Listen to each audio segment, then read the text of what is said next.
My dear friends, this week's Torah portion is one everyone here knows, everyone. It's the climax of the Passover story and the last 3 of the 10 plagues, including the awful final plague striking every Egyptian home at midnight with the death of the firstborn. According to the Torah, there was no home without someone dead. Can you imagine?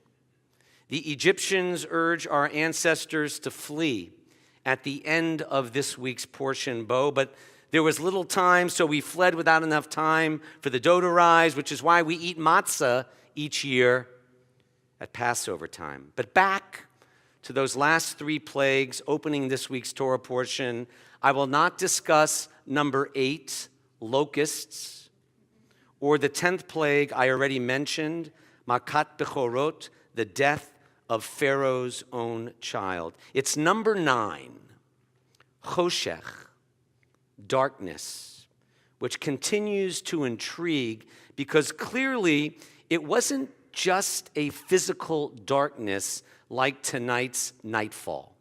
The Torah says it was a Choshech Afela, a darkness so thick that people literally could not see each other for 3 days.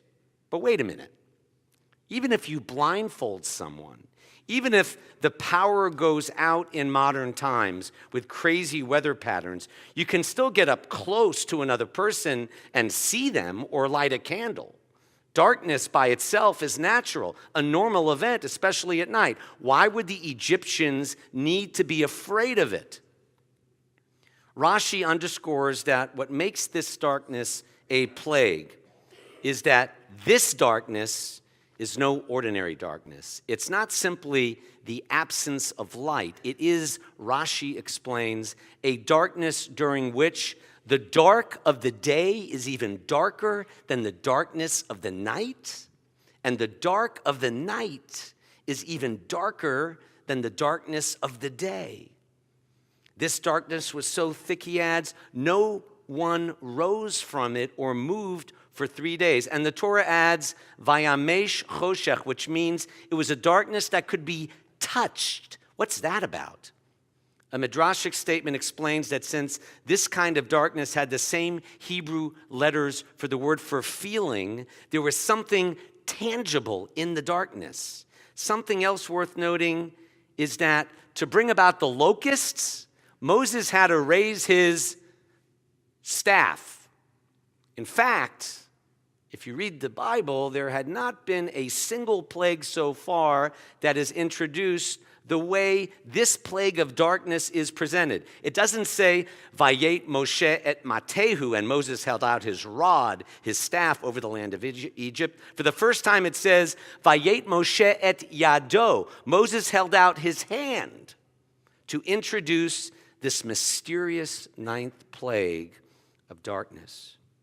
Rabbis going back centuries to this very night comment on how the Jews still had light in their dwellings while the Egyptians lived in darkness because it was the Egyptians who failed to see their responsibilities toward others. I'm sure that's true.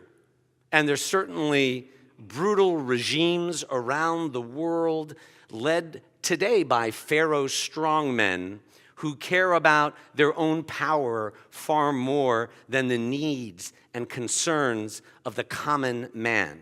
And there are always followers of authoritarian figures, as history has shown. But whether Egyptian or Jew, Christian or Muslim, we all suffer from the same kind of spiritual darkness the Torah is talking about when we lose a sense of mutual concern for the people all around us. On this very evening 56 years ago, the people I owe my life to were on their way to the hospital. My expectant mother, Lenore, brought me into this world, and as many of you know, I was born a rabbi's kid too. There are many RKs, that's the club, but I may be the only one whose father was not only a rabbi, but a PhD and scholar expert on Israel and American Judaism. And this other Rabbi Greenstein's vocal talent was so great, he made the New York Metropolitan Opera Chorus, thus explaining my own love for music of every genre. And as a textual person, the words, the lyrics behind the music. I'll never forget a 1972 Shabbat afternoon in my parents' home as Texaco Live from the Met was blasting in the living room. I was barely 10, and my dad sat me down with a then young guest song leader named Debbie Friedman. My father, the music man, had brought to our Jacksonville Reformed Temple when Debbie was starting out, the first of several visits. It was that seed and getting just a fraction of his voice that led me, and I'll tell you why I'm giving the bio, that led me to the Cornell Glee Club, singing a Hangovers a cappella college group. And when I finally became a rabbi, I was already seamlessly connected to the Jewish musicians I would eventually bring here, thanks to funders, starting with Craig Taubman and Dan Nichols when I became co-rabbi in 1999. My buddy Rick Recht would soon follow, as would Joe Black, Stacy Beyer, all the others who complemented the Ruach group tonight's guitarist David Bierman was a part of since its inception, leading to where we are today with the rich music of the Reform movement Rabbi Katie and our cantor Abby Strauss bring to life. And it goes on with a new generation of Jewish singers like Kara and Ella alongside me tonight. The background bio is important. Everyone's life narrative is. If you want to understand who a person really is and what their Torah is about. My Torah is about the healing spirit of music, but the texts as much as the melody. And between reading Torah commentaries about darkness in my rabbinic study and driving to our Temple Crosstown office this week, it actually hit me in the car how even the most non-observant and talented Jewish songwriters in my lifetime have articulated this week's plague of spiritual darkness through their prose. Even Jewish singers without great voices, like Robert Zimmerman, also known as Bob Dylan. He wrote songs entitled Straight into the Darkness and Not Dark Yet, with the poetic line, it's not dark yet, but it's getting there. He had been in a motorcycle accident. Everything seemed hopeless, joyless. The plague was darkness. But eventually he's led back to joy, to love, to life, and back to light from the darkness. This theme of moving from this week's plague of spiritual darkness, whether inner or outer, is ubiquitous among Jewish songwriters. That is why I asked Ella and Kara to sing the lyric of Sounds of Silence, written by another Jewish songwriter, Paul Simon. And for the younger listeners who don't know Paul Simon, consider the popular Broadway show Dear Evan Hansen.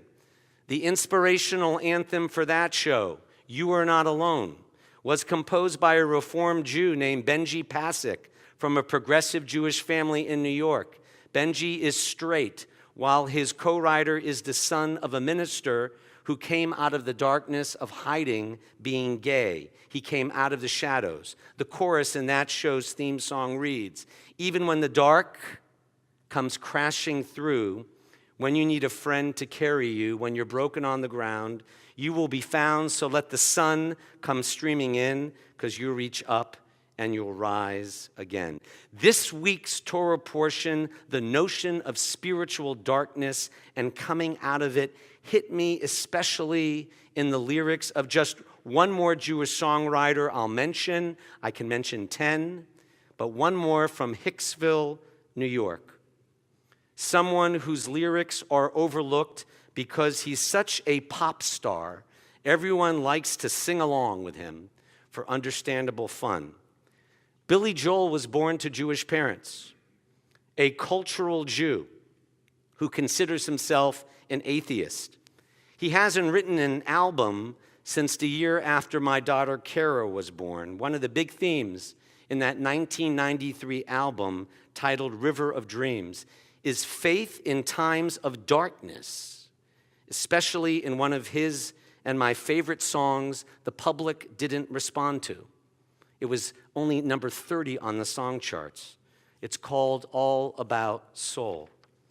It's all about keeping one's faith alive when things seem out of control, whether the darkness lasts 3 days, as in this week's Torah portion, or much longer. I found that spiritual Jewish atheists like Billy Joel and science writer Alan Lightman often understand religious concepts better than so-called religious people like me and other rabbis. In this song, the textual idea is that every human being has a basic inner something, an inner core that you call on when you face the kind of darkness described this week in the Torah. The choshech afela. You not only see, but you can also feel and even touch. Joel suggests that soul is what each person has within them before there is love, or even after there is love. Not that love, honesty, and trust aren't important in life and relationships, but to get through the darkness, he writes, under the love is a stronger and deeper emotion that's all about soul. And granted, he centers the idea around the woman in his life, as he does in many of his lyrics, but he's really talking about himself and the human condition. And this week's Torah portion, when he sings, this life isn't fair. It's going to get dark. It's going to get cold. You've got to be tough. But that ain't enough. It's all about soul.